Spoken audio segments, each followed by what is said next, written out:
আসসালামাইকুম।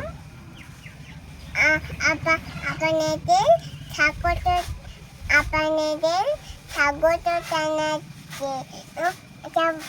কি গো? বলো আসসালামু আলাইকুম। আসসালামাইকুম। মামের রান্নাঘরে সকলকে স্বাগত জানাই। আজকে আমরা রান্না করব। কি রান্না করব? মাছের ডিম দিয়ে আর শিম দিয়ে একটা সুন্দর রেসিপি। হ্যাঁ, শিম না, শিম। হ্যাঁ, শিম দিয়ে একটা সুন্দর রেসিপি বানাবো।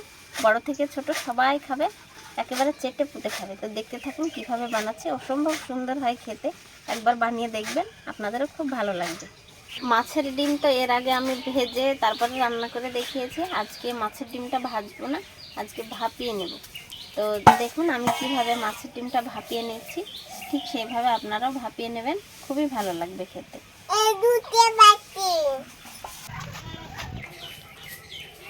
এবার এই মাছের ডিমে মিশিয়ে নেব একটু লবণ। এবার দিয়ে দেব হলুদের গুঁড়ো। লবণ আর হলুদ দিয়ে দিয়েছি। এবার এটা ভালোভাবে হাত দিয়ে মাখিয়ে নেব। দেখো ইভু কি করছি, কি করছি এটা। ডিমটা ওইভাবে মাখিয়ে নিলাম লবণ হলুদ দিয়ে। এবার লাগবে এরকম মুখওয়ালা একটা টিফিন বক্স। তো আমি এই ধরনের নিয়েছি, আপনাদের যেরকম বাড়িতে থাকবে সেটা নিলেই হবে। তো এখানে এবার তেল দিয়ে দিতে হবে। তো চারিদিকটা মাখিয়ে দিতে হবে। এখানে তেল দিয়ে দেব, হাত দিয়ে চারিদিকটা এইভাবে ছড়িয়ে দেব। এবার এই মেখে রাখা ডিমের থাকটা এর মধ্যে দিয়ে দেব। এবার এইভাবে সমান করে নেব। এবার একটা কড়াই দিয়ে দেব গ্যাসের উপরে। তারপরে এখানে জল দিয়ে দেব। এখানে এসে দেখি কেমন হয়েছে। এখানে এসে এখানে দেখি, বাহ খুব সুন্দর হয়েছে। এবার নাচু করো দেখি। জলটা ভালোভাবে গরম হয়ে গেছে। এবার এখানে এই টিফিন বক্সটা দিয়ে দেব। এবার এই টিফিন বক্সটা যাতে সাঁতার না কাটে সেজন্য একটা বাটকারা দিয়ে দিয়েছে। আপনারা ভারী কিছু একটা দিয়ে দেবেন। তারপরে ঢেকে দেব। ওইদিকে ডিমটা ভাপাতে দিয়েছি, আর এইদিকে আমি এই শিমের যে দুই পাশে শির থাকে সেগুলো ফেলে দেব।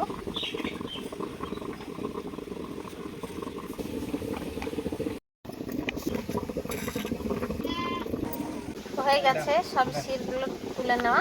এবার ভালোভাবে জল দিয়ে ধুয়ে নেব। প্রায় 20 মিনিট মতো ফুটিয়ে নিয়েছি। এবার বন্ধ করে দেব গ্যাসটা, দিয়ে টিফিন বক্সটা নামিয়ে নেব। এটা যেহেতু খুব গরম হবে, তো এইভাবে ন্যাকড়ার সাহায্যে এটা তুলে নেব।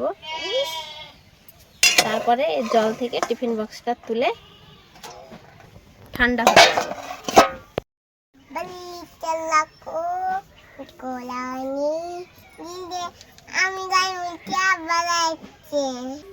ওইদিকে টিফিন বক্সটা ঠান্ডা হতে দিয়েছি, আর এদিকে এবার মশলাটা বানিয়ে নেব। কড়াইতে দিয়ে দেবো একটু তেল। এখানে এই যে মশলাগুলো সবগুলো হালকা করে ভেজে নেব। এখানে পেঁয়াজ নিয়েছি, টমেটো, আদা, রসুন আর কাঁচা লঙ্কা।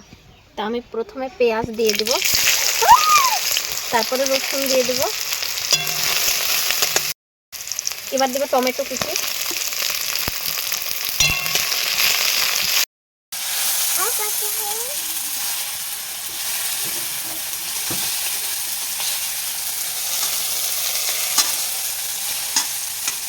কি বদ রে তুই,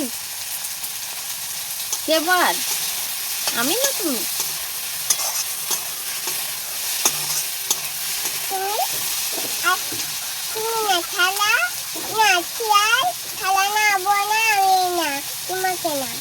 শিয়াল বদ, তাই তো?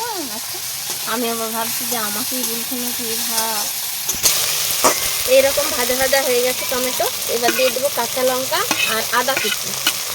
আদা কুচি আর কাঁচা লঙ্কা দিয়ে বেশিক্ষণ ভাজার দরকার নাই, এই একটু নাড়াচাড়া করে আমাকে নামিয়ে নিতে হবে। তো হয়ে গেছে এই মশলাটা। এবার ঠান্ডা হতে দেব। এবারে ভাপানো টিফিন বক্সটা এবার খুলে দেখব।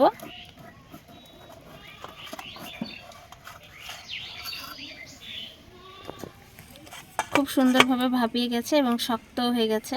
আমি চাকুর সাহায্যে এটা পিস পিস করে কেটে নেব।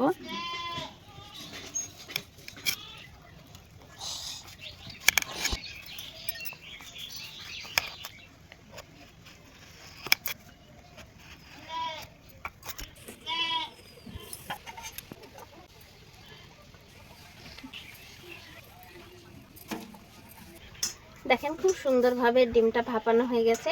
এভাবে পিস পিস করে কেটে নিয়েছি। এবার একটু হালকা তেলে ভেজে নিতে হবে। এখানে দেব একটু তেল। ভালোভাবে কড়াইটা তেলে দিয়ে তাপিয়ে নেব। কড়াইটা গরম হয়ে গেছে। এখানে দিয়ে দেব এই ডিমের এগুলা।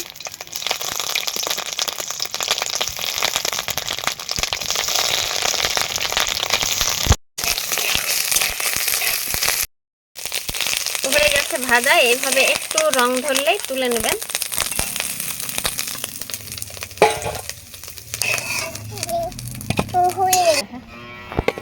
এই মশলাটা ঠান্ডা হয়ে গেছে। এবার ভালোভাবে মিক্সিতে দিয়ে পেস্ট করে নেব।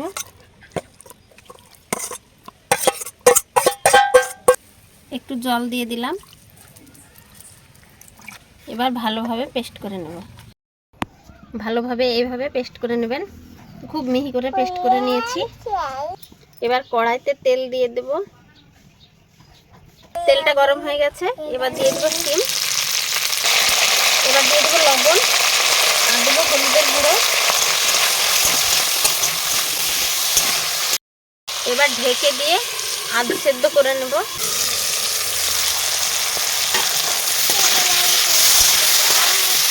এইভাবে সিমটা একটু ভাজা ভাজা হয়ে গেলে এখানে আমি বেটে রেখেছি জিরে আর রসুন। তো এই বাটা মশলাটা এখানে দিয়ে দেবো।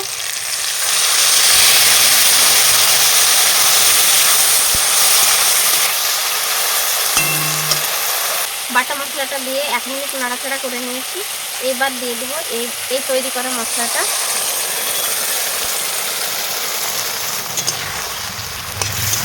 এই মশলা দেওয়ার পর ভালোভাবে কষিয়ে নেব।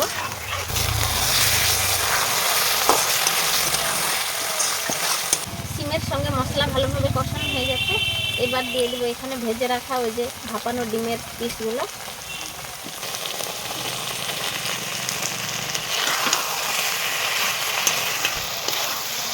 এবার আরেকটু নাড়াচাড়া করে নিয়ে এখানে জল দিয়ে দেবো। এই মশলার পাত্র ধোয়া জলটা এবার এখানে দিয়ে দেবো।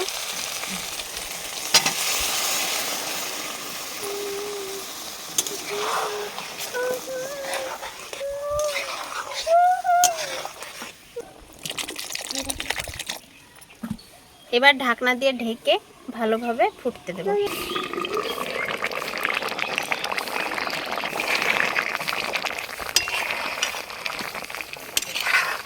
হয়ে গেছে রান্না। এবার গ্যাসটা বন্ধ করে দেব। নামিয়ে নেব।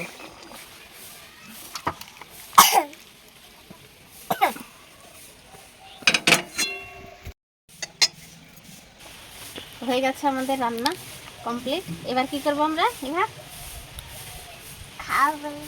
খাওয়া করবো। টেস্ট করবো।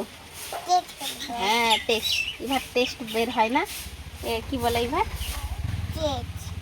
সে যাই হোক, এবার টেস্ট করে দেখবো কেমন হয়েছে। ও কি সুন্দর গন্ধ ছাড়ছে রে ইভু।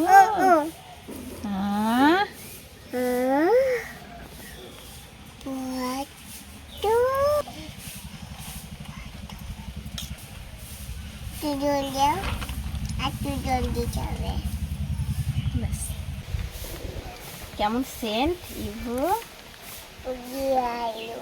দিয়ালুন দিয়ালুন। বিসমিল্লাহ বলবা। হ্যাঁ বিসমিল্লাহ বলো।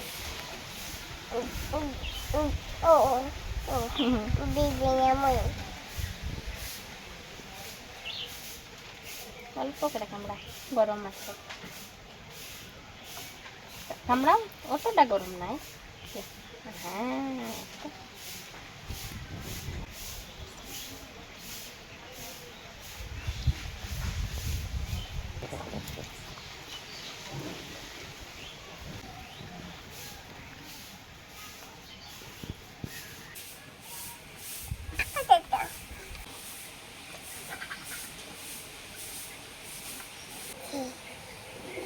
কথা বলো না। ও বিবিনাময় এবার বলো ইভা, কেমন লাগলো বলো। এটা কেমন লাগলো বলো। দারুণ লাগলো। খুব সুন্দর হয়েছে। ছিন্টু লাগলো। সেন্টু সেন্টু লাগলো। খুব সুন্দর হয়েছে, আপনারা বানিয়ে দেখবেন এইভাবে, খুবই সুন্দর হয় খেতে। আজকের ভিডিওটি এই পর্যন্ত, দেখা হবে আবার পরের ভিডিওতে যদি কিছু ভালো লেগে থাকে লাইক করবেন, কমেন্ট করে জানাবেন কেমন হয়েছে। আর এই ধরনের রান্না পেতে মামের রান্নাঘর চ্যানেলটি অবশ্যই সাবস্ক্রাইব করে রাখবেন। তো সবাই ভালো থাকবেন, সুস্থ থাকবেন আর সাবধানে থাকবেন। টাটা বাই বাই করো। Tata bye bye.